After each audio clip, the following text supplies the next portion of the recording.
Today we'll be discussing the possibility of Said Benrahma already being in France ahead of a potential move away from West Ham in the January transfer window. We'll also be talking about Arsenal's Reiss Nelson and a player I've never heard of until 24 hours ago. A player that's currently playing in Spain but is owned by a French club and is being watched by a few English teams. We'll also talk about Ian Maatsen joining Dortmund. Before we get onto any of that, we're going to start with Mohammed Kudus. Yesterday, Ghana had their warm-up game ahead of the African nations, and Mohammed Kudus was nowhere to be seen when the lineup came out. He wasn't in the starting 11 and he wasn't on the bench either. In fairness, very quickly we got clarification that Kudus has a hamstring injury and the medical team are looking after him in hope that he will be fit for their opening game of the tournament. But there is a possibility Kudus will miss that game.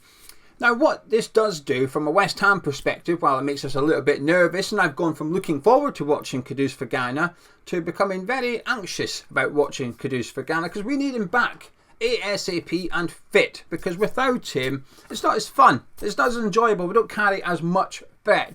But regardless, what this does do, this news, I think it justifies Chris Hughton's decision. If we go back to the last international break, we'll come back to the Brighton game, but if we go back to the international break prior to that, when Kudus travelled, he then played for Ghana, then he obviously came back, and it was touch and go if he was going to make the next league game for West Ham.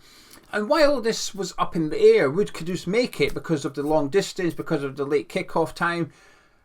The senior sources at West Ham were putting out there that actually they weren't too keen on Kudus playing for Ghana because he has a back injury. So when you add in the long distance flights as well and the time differences, they weren't too happy that Ghana was using their star man in Mohammed Kudus. The club weren't too happy about it because he had a small back injury. Now, I've got no sympathy for West Ham in this regards because we were also using him. While he had this small back injury, we continued to play him. And then Ghana rightfully said, well, we'll call him up for international duty now, thank you very much, which they're perfectly entitled to do. Off he went to play for Ghana. Again, no sympathy. When you choose to buy a player that represents Ghana, don't be surprised when he goes away and plays for Ghana. Just like the African nations comes around, I've got no sympathy for any manager. Maybe a little for those managers who inherit players that have gone off to the African nations or the Asian Cup. Like Postecoglou, someone's gone away, it's not his doing.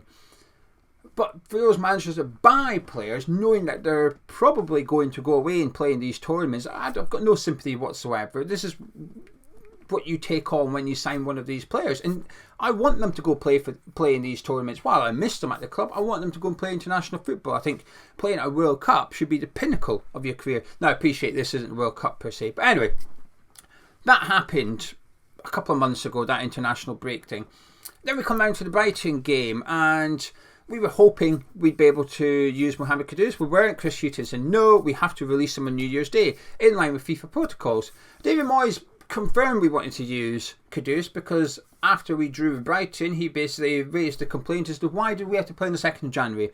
Had we been able to play on New Year's Day, just like Liverpool did and Mo Salah was able to play, we would have been able to play Kudus and still release Kudus on New Year's Day as determined by FIFA. We would have been able to do that. But because TV moved us back 24 hours, we were now unable to use Kudus. So Moyes almost sort of confirmed that we were going to play him.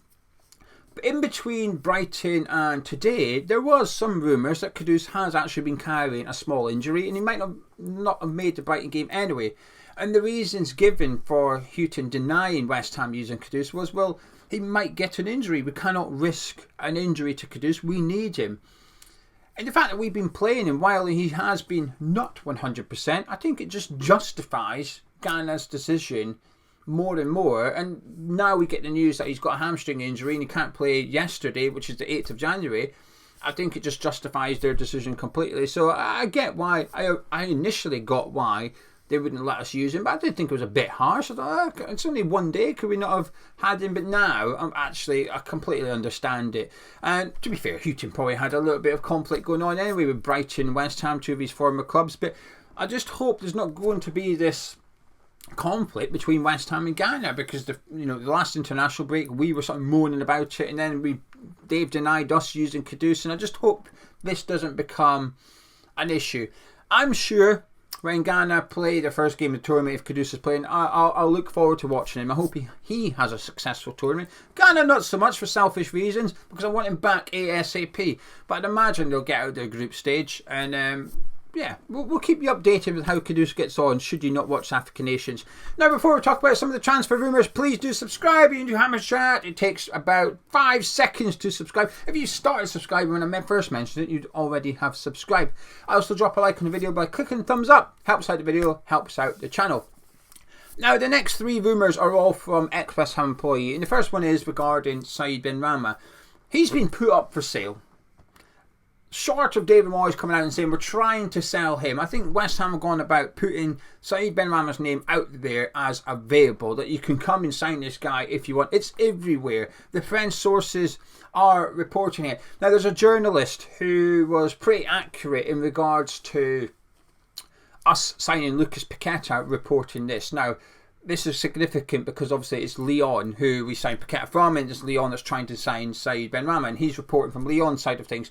Now, they've just gone and signed a young left winger. I don't know who he is, but while the journalist did his tweet, I seen the highlights of him. He looks very rapid, whoever it is anyway.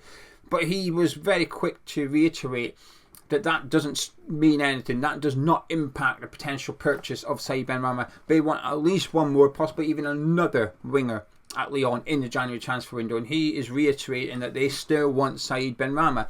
Now, he's been linked for 23 million euros. Bite your hand off for that. We can get our money back on Benrahma.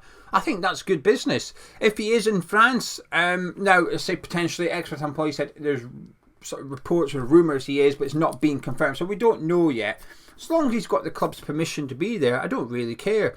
I'd imagine the players have got a few days off. Maybe he's decided to go over there on his days off, which again I don't have an issue with. But if the club have allowed him to go over as we try and sort out a transfer away from him, perhaps that's why Stidham was in France to deal with Monaco and Kerr. Perhaps he was also trying to deal with Lyon and Said Benrahma. I don't know, but as long as the club are okay with it, then I think it's a good thing. And we are going to try and sell him. Obviously, the sooner the better. The more money we get, the better as well.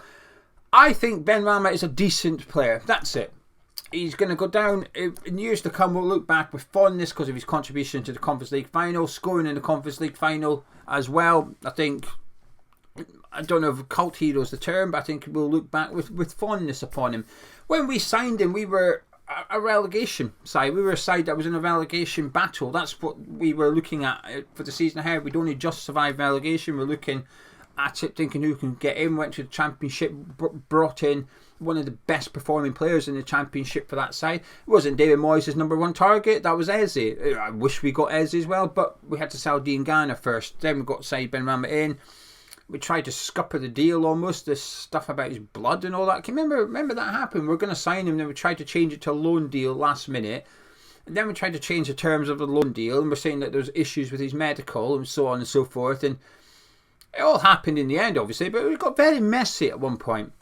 My point is, we signed Benrahma when we were a bottom half Premier League team. We're now a side competing for the European spots. Benrahma is not good enough to be in a squad competing for the European spots. He's good enough for the Conference League. We've seen that last season. And he's had good moments with West Ham. He's had some poor games with West Ham. He's done alright. We brought him in, and we've just outgrown Said Benrahma. It's a good thing. And I hope he gets his move that he wants, if that's Lyon or Marseille, whatever. I hope he gets the move he desires. And I hope we do move him on in the January transfer window, because that would be a lot of money for us. It would allow us to go and reinvest. And this left wing position, there's players we're being linked to quite a lot. Most of the players we're being linked to now can or will play on the left side of the attack. So I feel like I feel comfortable in being confident that we're going to bring someone in that can play out there. Cast your mind back to the summer. Harvey Barnes, Carlos Borges. We went after these players. We didn't get these players. So we're sort of revisiting that position. Moyes has spoken very publicly. I want someone for the left side of attack. Now we're moving out the guy that plays the left side of the attack. I think the transfer business is a way to get underway, and I think he is a significant piece in that happening. It's a domino effect, isn't it? Benrahma goes, next domino falls, which would bring someone in. So, fingers crossed, hopefully we'll see more of this. But it's sounding promising, Benrahma going to Lyon. I scoffed at it at first when I seen he was linked for €23 million. Who's paying that? But actually, after the journalist who was pretty on the ball with the Paqueta news, is reporting that Lyon do want him. I'm starting to get my hopes up, actually. Another player being linked to is Reiss Nelson of Arsenal. Funnily enough, I've seen more of Reiss Nelson in the Bundesliga than I have in England. He went to Hoffenheim a few years ago and did really well. Scored a few goals. I don't know. I should have looked it up. 6, 7, 8 goals. And it wasn't quite double figures, but he had a really good season. He was really young at the time as well. This was maybe 4 or 5 years ago. So he'd been 19, 20 years old. Really young, went to Bundesliga, did really well for Hoffenheim, went back to Arsenal. Then he went out on loan to Feyenoord. Was okay there. I don't think he quite hit the numbers or the performances he did in Germany. Gone back to Arsenal. And we've seen bits and pieces of him. Last minute winner against Bournemouth, scored 2 against Nottingham Forest when he thumped them earlier on. He's looked reasonably impressive when I've seen him for Arsenal this season. It would come down to how much for me, because he does play on the left, so he's filling that position that we've just discussed. It would come down to how much. Homegrown as well, is ticking that box, which is something we need. He's got decent experience, 24 years of age, decent age as well. I can see why I would be interested in him. My only issue is I think he would cost a lot for what you're getting. I don't think you're getting much bang for your buck there, and I think there's a gamble that he's going to step up a couple of levels. And I guess this is where the club have to decide which is the safest bet. Is it someone like Nelson? Is it someone like Jack Clark? Or is it someone from abroad that hasn't played in England whatsoever? That's up for David Moyes, Noble, whoever else that's involved in scouting to decide. But Reiss Nelson, I'm okay with this one. It comes down to price tag for me. If it was 50 million, yes. If it's 20 million, if it's 30 million, no. So it depends on the price. A bit like the Ward-Prowse thing, but in the summer, it was a case of how much determines how much I want James Ward-Prowse. Well, with Reiss Nelson, what's the price tag? Then I'll let you know if I'm keen on it or not. We've also been linked to Savio, who's been labelled as a Brazilian wonderkid. I'll be honest with you, I've never heard of him. Don't know him. I don't watch La Liga. I'm aware Girona's top of the La Liga at the minute with Real Madrid, but I've not watched 1 minute of their football. I've read more about their project than I have watched them play football because they're part of the City group. I can't tell you much about him, but we're being linked with him. He's on loan from Troyes at the minute, so it's unlikely it would be a January move. It would have to be something in the summer. Man City are apparently also monitoring him, as is everybody else in football by the sounds of it. A wonder kid, but I've never heard of him. This is where playing football games can build your knowledge. It can give you a bit of an insight, but because I don't play Football Manager or FIFA, it's sort of like my knowledge of La Liga doesn't exist at the minute. I only see what I see in European football. So, sorry, but if you've got an opinion of Savio, get involved in the comments, because I genuinely want to know. It's like Fofana of Monaco said in that video, please leave your comments. And some people said, I like Fofana. I said, what do you like about him? 1 or 2 people said, I'm not telling you. I was like, well, just a question. I want to learn. So Savio, on loan at Girona, if you've got an opinion, put it below so I can learn from you lot. Maatsen is off to Dortmund. I'm sad about this one. It doesn't mean I believed he was coming to West Ham. I just wanted him to come to West Ham. It's two different things. We're sporadically linked to him, weren't we? In the summer, and in between the summer transfer window and January transfer. As soon as the January transfer window opened, though, the rumour went dead. September, October, West Ham want Maatsen. January the 1st, no, nobody ever mentioned Maatsen. Delete, edit report, check out West Ham, just Dortmund, sort of, hey, called it. The rumours have gone very quiet since the transfer window opened, which I always find funny. But it looks like he's off to Dortmund, and I'm a bit disappointed because, for reasons I just said, I really wanted that one West Ham. He's a little bit of the Andre Ayew for me, because I remember when we signed Andre Ayew, and I liked watching him at Swansea. And I remember a Swansea fan said, fantastic player if you can find a position to play him in, but good luck with that. And I thought, at the time, what a weird comment to make. What do you mean by that? Then he came to West Ham and I completely understood what he meant. I thought, well, he is a good player, but where the hell did he play him? He's not a striker, he's not a number 10, he's not a left winger, he's not a right. He just didn't have a position. A really good footballer, but what do you do with him? And I think Ian Maatsen's got a bit of that about him at the minute. He's not a left winger, he's not really a left back. He possibly might be a left wing back, but we don't know. But that's why I wanted him, because he can cover the whole left side. That he could cover the attacking side on the left. He could also challenge Emerson, not to be backup, but actually give him a run for his money in that position. Maybe Emerson could be the one that moved forward and Maatsen went in at left back. I don't know. It would have just opened up a host of options down that left side. Homegrown as well, really young. I think it would have been a fantastic signing for us. So to see him linked with Dortmund, no, just now and again you get these transfers, don't you? It's just players that you really desire at your club, so you get a bit, would have liked that to have happened. And this is when the club say there's no one available. You turn around and go, well, actually there was. Maybe you didn't want to come to West Ham, but did we try and get him? I'm not sure. So it's almost like from this point on, the club can't say there's no one available, because I'll turn around and go, well, actually he was. Anyway, I think that's it really. Have I covered everything? Yes, I have. I covered everything. The last thing is Conor Coventry looks like he's joining Sheffield Wednesday in time to play Coventry City. I'd be lying if I said I was bothered. I hope he goes on and does really well. I do generally hope that. He's a product of the academy. Didn't really get a chance, but I'll be honest, I've not really had a desire to see him play. Maybe a couple of years ago I would have liked to have seen him get game time, but there wasn't much there from me this season. In fact, there was nothing there from me this season. I wanted to see him. I've got more hopes for Lewis Orford than I do Conor Coventry.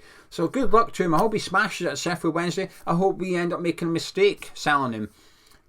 But I don't think we will. And listen, to go play at championship levels is an incredible achievement for anybody as a footballer. You've really smashed it. So best of luck to him. Obviously it's someone we can't replace in the Europa League squad. So Kerr we can. Coventry we can't, because he's club homegrown. We have to replace him with a club homegrown player. We ain't got one. Unless we're signing Josh Cullen, it's not happening. But I guess it's giving a kid an opportunity rather than him wasting another 6 months of his career and a little bit of money into the transfer kitty for us, I suppose, which won't do anything for what we can do in the January transfer window. But I guess what it does do is it helps justify the expenses of the academy. I think David Sullivan said it cost 8 million, but that was a few years ago. 8 million a year to run. If you can get a few $100,000 for certain players like Conor Coventry, like ExWHUEmployee eventually, it justifies those running costs for the Academy of Football, as it's self-entitled.